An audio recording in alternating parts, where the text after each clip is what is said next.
তো এবার এসএসসি যারা দিলা, যারা পাস করছো এবং ফেল করছো, সবাইকে আমার শুভেচ্ছা থাকবে। তবে যারা পাস করছো তাদের জন্য ভালো, যারা ফেল করছো তাদেরকে আমি বলি, শোনো, একটা পরীক্ষা কিন্তু জীবনের সবকিছু ডিসাইড করতে পারবে না।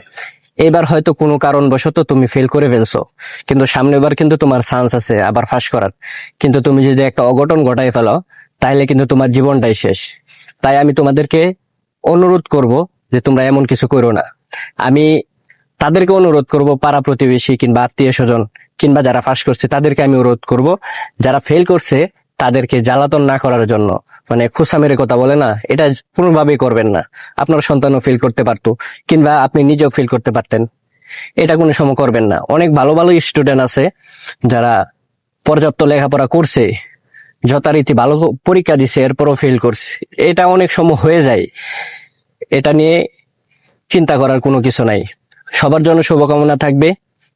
যারা ফেল করছো তারা আগামীতে পাস করবা, এই নিয়ে কোনো চিন্তা করবা না, কিন্তু কোনো অঘটন ঘটায় ফেলবা না।